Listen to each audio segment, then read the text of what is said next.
Hey guys, welcome back to another video. In this video, I want to talk about a topic that seems complex at first, but it's worthwhile knowing because it will affect our lives in the not so far distant future.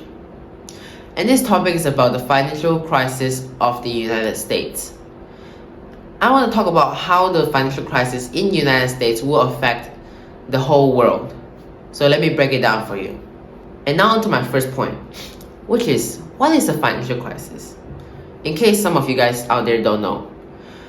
Well, the financial crisis that the United States is in right now is the type where you spend more than you can earn. Okay? Imagine you have a bank account. I'm sure you do. And whenever money comes in, you spend it. But instead of just spending whatever you earn, you spend whatever's inside your bank account and you spend even more. Basically, you have debts. It doesn't matter how you get the debts for now. You could borrow a credit card. You could borrow somewhere else. But the point is, you're spending way more than you can earn, meaning you're in a huge debt. And when you're a human individual, it will be bad, very bad for you. But think about a whole country doing it. And they're in a point of no return, meaning they have borrowed way too much money that is almost unsavable for the whole country. And now to my second point, which is why it matters to us.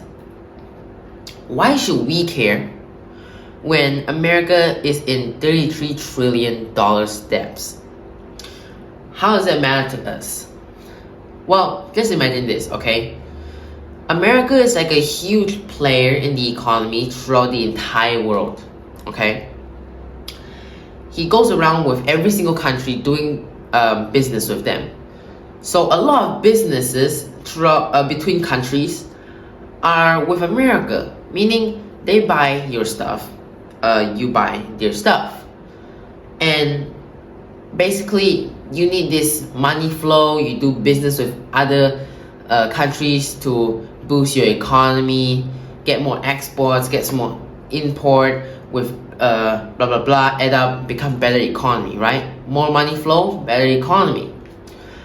Well, now that America is in a tight spot with money, meaning that they are like running low on money because they're in debts, now the economy will be disrupted because of it. Meaning our countries cannot do business with them as much as they used to be able to do, because they're running out of money, and that disturbs the economy of our country, or in other words, the entire world.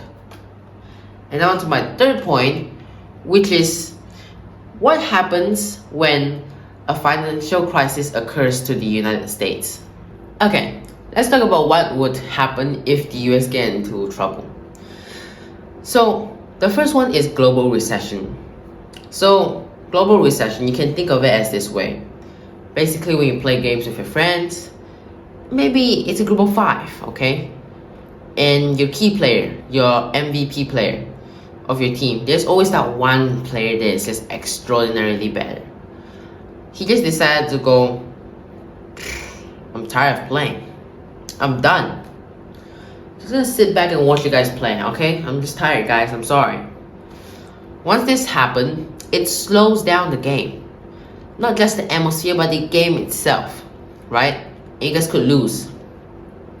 So that's kind of what's happening. But actually, I explained to you what recession is already just now.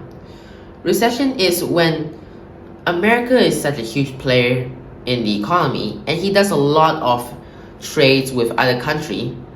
And now that they have a lot of debts, they just go like, I'm just not gonna buy as much from you guys as I used to. I'm sorry, but I just won't, you know? So that's what's happening. And when they do that, they slow down the economy. When the economy is slowed down and everybody is suffering because no business, that's when a recession happens. And just think about it. During the crisis during 2008, the recession, it was caused by Americans not being able to pay their house loans. So if you think about it, why would they spend more on their groceries, their needs, when they cannot pay their house loans?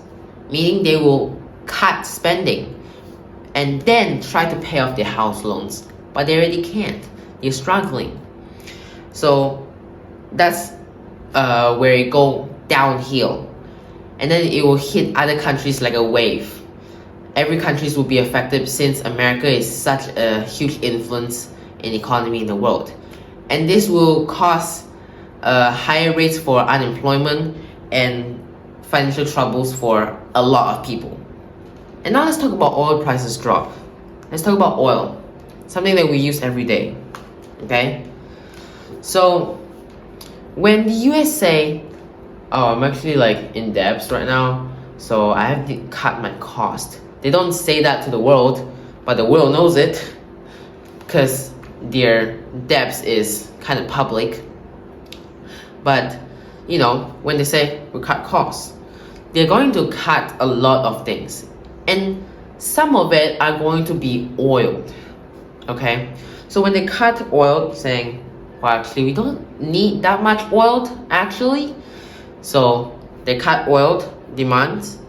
Now that oil demand is lesser, you may say, oh wow, that's good for us, right? Because the price of oil is going to go down. Yeah, that's great. But not actually for the countries that trade oil for a living. There are some countries out there that sells oil, and that's the way they earn a lot of money. Like their country is literally famous for selling oil. And this will actually affect them and make the economy bad. Like, for example, during 2020, during the COVID-19 pandemic, nobody was flying any airplanes, nobody was really driving, nobody was really using their boats or anything. So nobody's buying oil and petrol. That's why the oil price was so low back then. And this actually affects countries like Saudi Arabia and Russia. And of course, these countries will also affect other countries because they actually do business with other countries. America is not the only country to do business with other countries. So this will also somewhat affect the economy of the world. And the next one is rise in global inflation. So another way the government would think like, oh, okay, I need to solve money problem. How do I do this? I need more money now. How do I get more money now? I make money manually. I print them. So yes, when the government prints more money, inflation will come.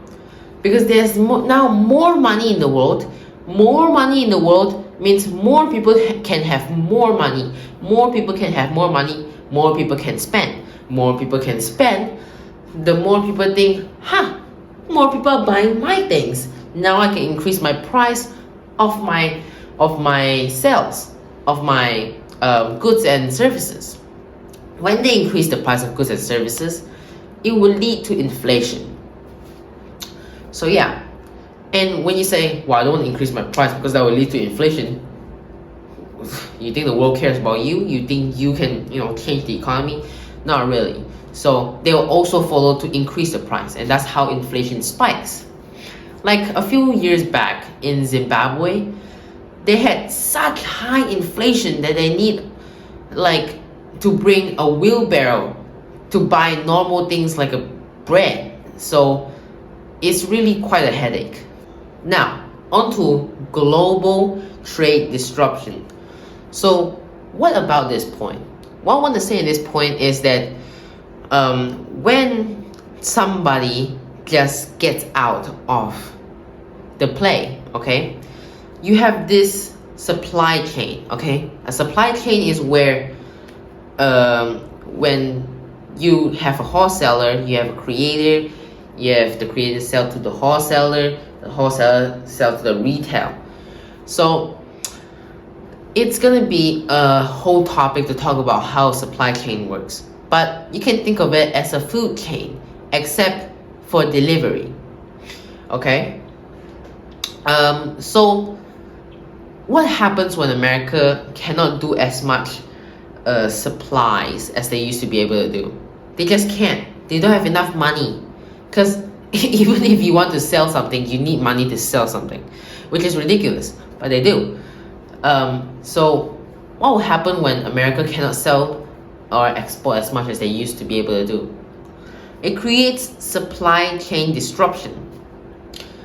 Like during the pandemic, okay, there are some factories in China that needed to shut down because they didn't have enough material. Okay, there was supply chain problem for factories. There were supply chain problems for even clothes. Okay, supply chain doesn't just apply for food. Oh, I don't have enough food in my supermarket, which is also an issue. But then they don't just go there. You cannot find clothes. You cannot, like for example, Tesla couldn't even get chips. Okay, they need the super chips for their cars, and it was a tough thing for them to solve, but they did solve it in the end. But the problem is, it was a really hard position they were put in that created a drop in the economy because some places just couldn't get the goods and services they needed. Therefore, the economy was suffering. Next up, let's talk about currency and exchange rate. Money is like a game of Monopoly. You can trade off with other things. But for example, now that US is not doing very good economically, not many people want their money anymore. Like US dollars, go away, bro. Because the point of keeping US dollars in the past is because the US dollars are very strong economically. Many people use US dollars to trade with US. And by the way, this is still happening right now. The reserve currency is still US dollars all throughout the world. There's not only one reserve currency, but the most widely used is still US dollars. But now that US is like showing signs of doing bad economically, people don't really want it anymore. And it makes the value of their currency drop. Like for example, US dollars is now 4.5 compared to Malaysian ringgit. They're stronger. So $1 in US equals 450 ringgit for Malaysians. But if their economy become bad, not many people wants it, their value will drop. Maybe it will become $1 equals 4 ringgit in the future. It makes it hard for them to trade currencies with other countries in the future. And now to my sixth point in the third point, which is investment in the stock market. So investment in the stock market is basically when America's economy is doing bad, and their stock market will naturally do bad as well, because people are like, I don't want to invest right now. I don't even have enough money. I'm not going to risk my money, you know. And at the same time, the stocks will drop because people think like that. Actually, stock market is based off people's emotions. So when it drops, oh no, I'm losing money, I gotta sell it off right now. And when you sell off, then it drops even further. So it's actually very scary. So that's what's going on in the stock market. Since economy drops, stock market will follow dropping as well. And casually, since it's gonna be like very scary for stock investors, wow, what's going on? I gotta sell my stocks before all of them drop. So casually, slowly but casually and surely, it will also affect other countries' stocks, will also drop as well. So many people are they'll be very scared, you know, because they're afraid to lose money. So yeah. And now, which is my seventh sub point, is actually related to the sixth one, is flight to safety. So this point is actually kind of simple. Basically, you want your money to be safe.